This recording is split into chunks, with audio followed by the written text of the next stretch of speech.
Hi everyone and welcome to Cook School recipe number 8. We have been asked to team up with We Stems this week who are doing a section on food science. We have been asked to prepare a recipe with locally sourced ingredients. So Edward and I have figured what better way to do it than to use ingredients that we have in our back garden. It doesn't get any more local than that. So we are going to show you what ingredients we have in our back garden that are ready for cooking just now. So we have been quite busy this year planting our vegetable patch in our back garden, and Edward is just going to tell us about some of the things that we have growing in our back garden and what we're going to use in our recipe today. So Edward, will you say hi everybody?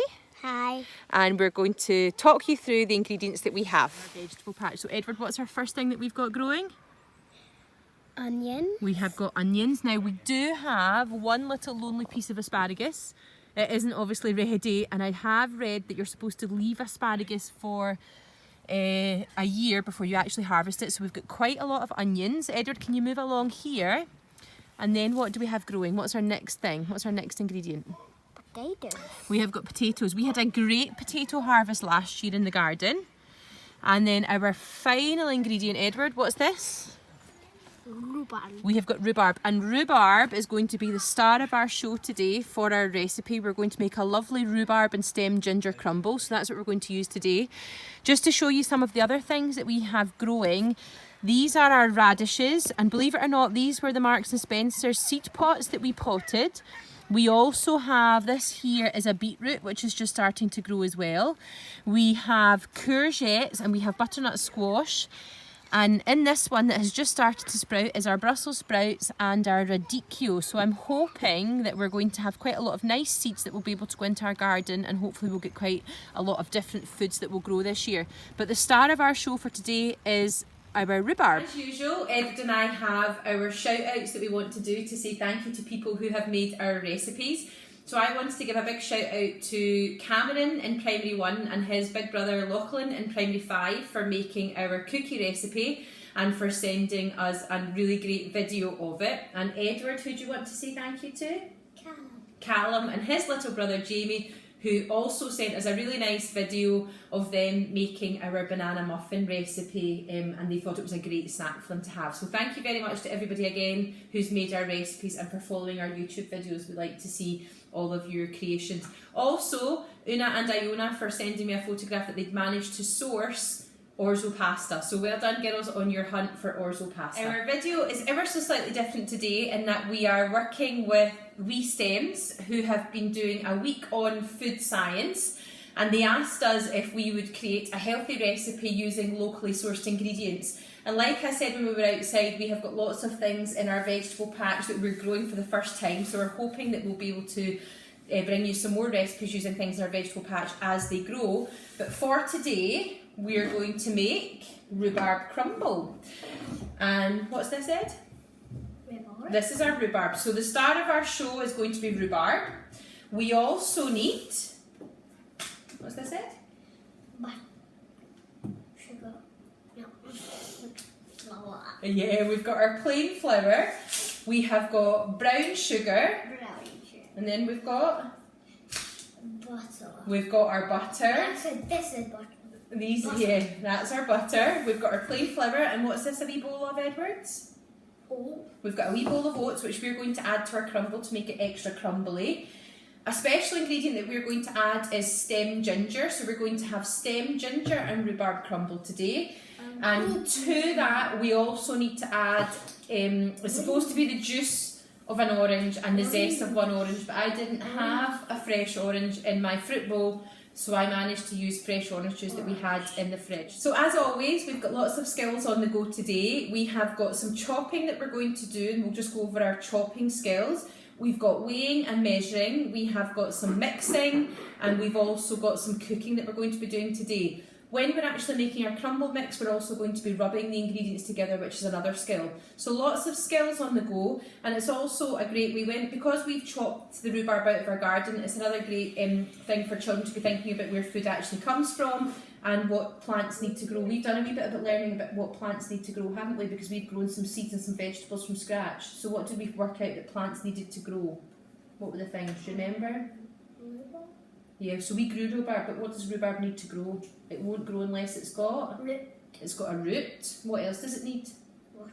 It needs water. It Sun. needs sun and the soil. So we've already done quite a lot of work in the garden about different things that plants need to grow. So we're going to get on with our chopping today. Do you remember our 2 cutting techniques? How do we cut? What are our grips? Bridge. The bridge technique and Claw. the claw. So for our rhubarb today, we're going to use our claw cutting technique, which is where we put our fingers on the edge of the rhubarb, and as we are chopping, we move our fingers back each time. So Edward and I'm going to turn your rhubarb to that side. We're going to chop our rhubarb into little chunks, and we're going to pop it straight into our pot, because the first thing we're going to do is cook our rhubarb. So we're going to get chopping just now. Well done, Edward. So using your claw grip into little chunks and move your finger back each time. No, we'll do it now. Right, move your fingers back. So the recipe that we're following asked for 500 grams of rhubarb. We didn't quite have 500 grams of rhubarb, so what I've done is I have added a plum to our mixture, which we're going to cook along with our rhubarb. So in there we have our finely chopped rhubarb, which Edward did a brilliant job of, and 1 plum. So the first ingredient that we're going to measure is our brown sugar. It should be light brown sugar, but I don't have light brown sugar, so we're going to use dark brown sugar. The recipe asks for 100 grams in total, but 50 grams of the sugar gets added to the rhubarb so that it can get cooked, and then 50 grams will get added to the crumble mix. So Edward's going to measure 50 grams of sugar into our bowl first of all. It needs to be a wee bit bigger if you can get it. Maybe. I think it might be a wee bit too much. Oh, perfect. 52 grams, we're not worried. What Edward to do is I'm going to get him to add the first 50 grams of sugar into our bowl with our fruit. So do you want to just tip that in there for me, Edward? That's enough to be. Right, that's okay. Yeah. I want you to tip your sugar into here. Alright, Okay. tip it all in. Perfect. Now what we are going to do is we're going to put our fruit on to cook for about 5 minutes so that it's ready to get the crumble mix put on top. So we're going to go and do that now. So Edward, in our pot, has our rhubarb, our plum, and 50 grams of sugar, and what we're just going to do now is add the orange juice, which should be the juice of 1 orange, and at this point if you have used orange, you also add the zest at this point. And what we're going to do is we're going to let that simmer for 5 minutes to cook the fruit down, cook the rhubarb and the plum and the sugar down. So that's going to cook for roughly 5 minutes. Okay, so we have a wee helper who's joined us. Who are you? Well done. Joseph has come to join us as we make our crumble topping for our crumble. Our rhubarb mixture is on the stove cooking. Butter. Yeah, butter is our first ingredient that we're going to measure. So we're... Yeah, the butter. It's butter. So we're going to put it in and measure it. We're going to measure it. So we need 50 grams of butter. We're going to measure. We're going to measure butter. What I should say is, as always, we have washed our hands thoroughly before starting, and we need 50 grams of butter. I'm going to touch now. You are? You're going to put it in the bowl with Edward. Yeah. Let's put the butter in the bowl. We need 50 grams of butter. Maybe do it with my hand, because that's my card. Yeah, we'll use the hand that we don't have plastic on. So 50 grams of butter. 50 grams of... Oh, how much do we have? Oh no! We've got too much, so let's take a couple out. We don't need these ones, Joseph, okay? We're just going to take them out. Okay. That's too much. That's it. No. So there we have our 50 grams of butter, that's okay. The next ingredient that we need is 50 grams. Edward, what are these? Oats. 50 grams of oats, and we're just going to pour these straight on top, but we're going to hit 0 on the scale first, so hit 0, and Edward, you're going to start putting in 50 grams of oats. There you go, Ed, just use your fingers and start popping in 50 grams of oats. Our hands are clean. Right, let's see how much we've got. We've got 28. That's okay, keep going. 30. Keep going. That's us, 49. Perfect. 49, 50 again. Perfect. Our last ingredient that we are going to add is plain flour. This is going to make our crumble topping. Our last ingredient is plain flour, and we need 50 grams. Joseph shot. 20. We need 50 grams. Joseph, a spoonful. Will you put it in? Can you put it in? Can you get? Well done. Right, get another spoonful, Joseph.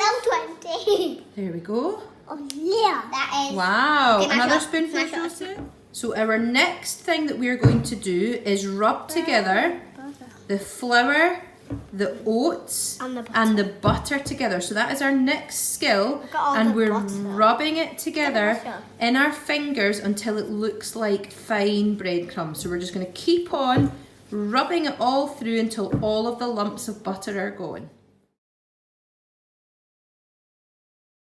So Joseph is now mixing the crumble mix. We've got the sugar in there, and we've just added our stemmed ginger, and we're mixing it all together. Are you mixing it, Joseph? Yeah. You're doing a wonderful job of mixing. So Edward's going to have a wee shot of mixing.